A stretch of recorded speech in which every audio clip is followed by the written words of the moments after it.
ច្បាប់គឺច្បាប់ប៉ុន្តែរឿងខ្លះច្បាប់ក៏មានគុណធម៌ផងដែរចំពោះករណីរបស់នាងឡូឌីយ៉ាសូមសម្ដេចទាំងទ្វេពិចារណាស្នើដល់តុលាការឲ្យគាត់បាននៅក្រៅឃុំដើម្បីថែរក្សាកូនក្នុងផ្ទៃព្រោះអំពើខុសឆ្គងរបស់គាត់មិនមែនជាចារកម្មឲ្យសត្រូវទេអ្វីដែលគួរសន្តោសប្រណីបានសូមលើកលែងខ្លះទៅអាសូរកូនក្នុងផ្ទៃដែលគ្នាមិនដឹងអីតើតោះរឿងបែរជាផ្ដើមពី poster របស់អីបណ្ឌិតពេជ្រស្រស់នេះដែលគាត់ចាប់ផ្ដើមផុសមកអញ្ចឹងឬមួយក៏ដំបងមានរូបតរបស់អីបងលោកពិយ៉ាហ្នឹងគាត់ពុះធំណាហើយមួយក៏យល់ច្រឡំស្មានតែគេអីដោះលែងគាត់អីមិនតែដល់ពេលហើយខាង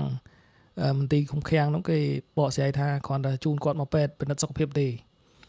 ឡូវនិយាយមកនេះវិញអីនេះ poster របស់អីបណ្ឌិតពេជ្រស្រស់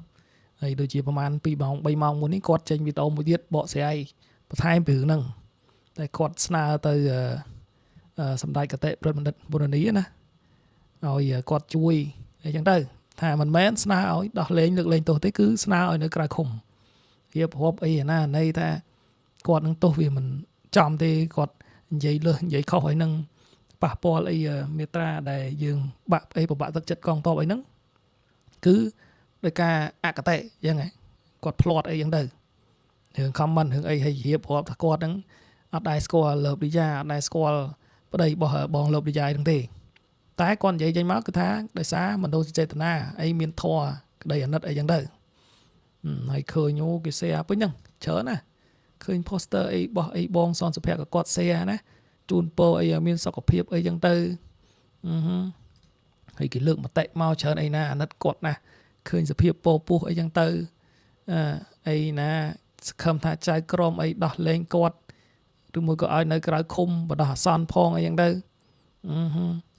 ហើយអីបងវ៉ាន់សរាយនេះក៏គាត់ចេញមកគ្រប់ត្រូលណាសំណើរបស់បណ្ឌិតពេជ្រស្រស់នឹងស្នើឲ្យសម្ដេចកតេប្រិទ្ធបណ្ឌិតគាត់អន្តរាគមន៍អីចឹងណាគាត់ស្នើទៅក្រសួងយុទ្ធភ័ពទៅតុលាការទៅអីចឹងទៅហើយឃើញអ្នកផ្សេងគេ social media អូគេអាណិតអសូរបងលោកឌីយ៉ាចង់ឲ្យគាត់នៅក្រៅឃុំអីចឹងទៅអ្នកខ្លះចង់ឲ្យលើកលែងទោសដោះលែងអីចឹងទៅច្រើនខាងខោសុតនោះក៏គេ share មកយកទៅផុសយកទៅអីដែរណា Love Diya not free admit social media claim ថាអត់ free ទេណាអាហ្នឹងក៏មកច្រឡំចុចចូល poster នោះហើយងាកទៅណាបាត់ហើយនេះគាត់ក៏និយាយដែរគាត់លើកមកលើកថាដល់អញ្ចឹងទៅមតិខ្លះថាចុះអ្នកទោសផ្សេងទៀតដែលពោះធំដែរអញ្ចឹងមិនស្នើដោះលែងឲ្យទាំងអស់ទៅឲ្យនៅកែវឃុំអីទាំងអស់គ្នាទៅក៏គាត់នេះរៀបរាប់ថាទោសខុសគ្នាអានោះទោសអីដោយចេតនាអីលួចប្លន់អីចឹងទៅឃាតកម្មអីចឹងទៅខ្ញុំឃើញនិយាយអ្នកនេះនឹងនិយាយមិនអស់និយាយតែពីក្រោយវាថាអីបណ្ឌិតណាតាណាបាត់ជាច្រឡំថែបនេះគាត់និយាយទៅរឿងថាស្នើឲ្យសម្ដេចកតេប្រិទ្ធបណ្ឌិតឬមួយក៏សម្ដេចដែលជួយឲ្យគាត់ជួយអន្តរាគមន៍ជួយអីចឹងតែគាត់អត់និយាយអារឿងមុនហ្នឹងទេខ្ញុំចង់ខ្ញុំទៅនិយាយទៅខ្ញុំនិយាយកាត់មែនខ្ញុំនិយាយកាត់អូខេឥឡូវបើគាត់អីរៀបរាប់អីដោយសារចិត្តអាណិតអសូរដោយមានធម៌អីស្នើទៅសម្ដេចហើយមិនបានមកស្នើតែមួយចឹងអានេះយើងមិនបាច់និយាយអីរឿងអីអ្នកទោសផ្សេងដែលគាត់អីថាមានអីគេឃាតកម្មអីមិនដោយចេតនាអចេតនាអីមិនថាកំហុសរបស់លោកឌីយ៉ារបស់បងលោកឌីយ៉ាហ្នឹងគាត់អចេតនាទេនិយាយដោយអីណាភាពអកតេអត់ដឹងអីចេះតែនិយាយចេះតែឆ្លើយឌឺដងក្នុងវីដេអូ live ហ្នឹងទៅក៏កើតជាទោសជាតន់អីចឹងទៅចុះខ្ញុំអញ្ចឹងឥឡូវណាតាណាបាត់đâyចុះអញ្ចឹងអានេះខ្ញុំសួរឯណាខ្ញុំអត់មានមកបញ្ចេញមតិខ្ញុំក៏សួរទៅអីបណ្ឌិតពេជ្រស្រស់របស់គាត់អញ្ចឹងណាគាត់ស្នើតាក់ទងអ្នកកសែត2នាក់ដែលទំកាត់ទោសថ្មីផងណានេះទេចង់ឲ្យស្នើឲ្យនៅក្រៅឃុំដែរទៅព្រោះបើមើលទៅដូចស្តៀងគ្នាដែរណាខ្ញុំអត់មានអីមកបញ្ចេញមតិអីណាគ្រាន់តែលើកមកឲ្យឆ្ងល់ឲ្យចោតជាសំណួរសួរទៅបណ្ឌិតពេជ្រស្រស់អីអ្នកស្នើទៅសម្ដេចឲ្យគាត់ជួយអន្តរាគមន៍នេះណាស្នើរឿងអ្នកកសែតគាត់ខ្មែរយើង2នាក់ផងដែលគាត់ទៅកាត់ក្តីហើយជាប់ទោសដូចជា10ឆ្នាំជាង11ទៅ14ឆ្នាំឯណាហើយទោសគាត់គេចោទក្បត់ជាតិ treason នេះខាងខោសតនេះវាបានចឹងវាផុសហើយណា To Cambodian Journalist appeal treason conviction កាត់ហើយគាត់ជាប់ដូចជា10ឆ្នាំជាងណាស្នើផងអីមិនហើយមួយទៀតនេះស្នើអីសកម្មជនចលនាមេដាធម្មជាតិផង សិនអ្នកទោសដែលដូចជាមិនទៅប៉ះពាល់អ្នកដតីអ្នកណាអ្នកណីទេហើយអ្នកកសែតបងប្រុសពីរអ្នកនេះក៏គាត់តែរាយការណ៍ទៅលើសអីចឹងណារៀងលើសទៅទៀតពីជ្រុលចោអាកលៈដូចជាផ្ដល់ព័ត៌មានផ្ដល់រូបភាពអីទៅឲ្យខាងបរិធានថៃអីចឹងទៅណាអានេះខ្ញុំណាខ្ញុំអត់មានវិចេញមកតែអត់មានស្នើអីទេខ្ញុំគាត់សួរទៅបណ្ឌិតពេជ្រស្រស់នេះដែលគាត់អីចេញមកអីណាណៃហឹកហែថាអាណិតលើប៊ីយ៉ានេះខ្ញុំនឹងនិយាយនឹកឃើញអារឿងមុនហ្នឹងទៀតរឿងមុនហ្នឹងទៀតរឿងល្បីជាមួយថៃដែលតាំងមុនវាយគ្នាតាំងមុនបាញ់តាំងមុនវាពួកវាឆ្លៀនពៀនយើងរឿងហ្នឹងមិនស្ងាត់ឈឹងណា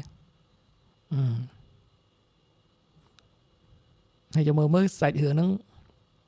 អាចថាស្អែកកាន់ស្អែកតែសំណើរបស់បណ្ឌិតពេជ្រស្រស់ហ្នឹងគាត់ស្នើឲ្យសម្ដេចកតេព្រះបណ្ឌិតប៊ុននីហ៊ុនសែនសម្ដេចតេជោឲ្យគាត់អន្តរាគមន៍រឿងលើបរិយាស្នើឲ្យនៅក្រៅឃុំអីហ្នឹងហើយមហាជនផ្សេងក៏ចេញមកអាណិតអសូរបង្ហាញការអាណិតអសូរថាទៅជាយ៉ាងណាតើបងលើបរិយាហ្នឹងគាត់អាចថាទទួលបានអន្តរាគមន៍ពីសម្ដេចទេតើនឹងបាននៅក្រៅឃុំឬមួយក៏យ៉ាងណាជាងចាំតាមដានបងប្អូនខ្ញុំក៏ចាំមើលដែរងងនិយាយមិនកាត់ទេណាខ្ញុំឃើញយើងឃើញយើងនេះស្តៀងគ្នាអញ្ចឹងណាសឹកខ្មែរដូចគ្នាទាំងអស់សឹកខ្មែរទាំងអស់ណាបងប្អូនអ្នកកសែតពីរនាក់នេះជាប់ទោសពីក្បត់ជាតិទោសក្បត់ជាតិយើងទោសក្បត់ជាតិនឹកឃើញអាមួយអីអាស្អីអានេះអាលូតណានោះវាយករូបខ្ញុំយកเพจខ្ញុំយកមុខខ្ញុំទៅផុសឲ្យវាស្នើឲ្យសមត្ថកិច្ចអីណាមកចាត់ការខ្ញុំអីណានេះអើយមិនទៅចាំមើលណាមានប្រហែលរឿងទៀតតែនិយាយអត់ការទេតែនិយាយនឹងខ្ញុំប្រឡាក់ខ្លួនលើនិយាយទៅប្រឡាក់ខ្លួនហ្មង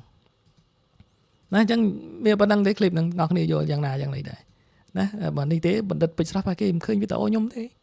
បើគាត់ចេញមកអញ្ចឹងអីរៀបរាប់អីណាណៃត្រឹមត្រូវគាត់ដល់ថ្នាក់បណ្ឌិតអាដាមបណ្ឌិតអីតែនេះចង់ឲ្យគាត់ស្នើទៅស្នើឬមួយក៏ឈឺឆ្អាលតាក់ទងរឿងអ្នកកសែតបងប្អូនអ្នកកសែតពីរអ្នកនេះផងសើតែពាក់ព័ន្ធរឿងដែលមានចំនួនមួយពួកថៃពួកអីហ្នឹងគាត់ចុះទៅយកព័ត៌មានយកអីថតទៅវាលើសវាលុបវាខុសហើយឥឡូវហ្នឹងគេកាត់ក្តីឲ្យគាត់ជាប់10ឆ្នាំជាងណានេះ7 to 15 year នេះហើយអ្នកខាងនេះផងស្នើឲ្យខាងអីសកម្មជនចលនាមេដាធម្មជាតិផងសិតតែទោះដោយសារអីចង់ជួយជាតិចង់អីអាមិនរឿងភ័យឈើអីណាប្រហែលអ្នកនេះឬមកក៏មិនគេមិនធ្វើទេគេធ្វើតែឲ្យតែបងលើបរិយាស្អីមិនណាបណ្ឌិតបាទចឹងคลิปនេះមានប៉ុណ្្នឹងទេលើសលប់ថងណាអធិស្ឋានទាំងអស់គ្នាមានមតិយោបល់យ៉ាងណាយ៉ាងនេះដែរខមមិនមែនមកបាទអរគុណ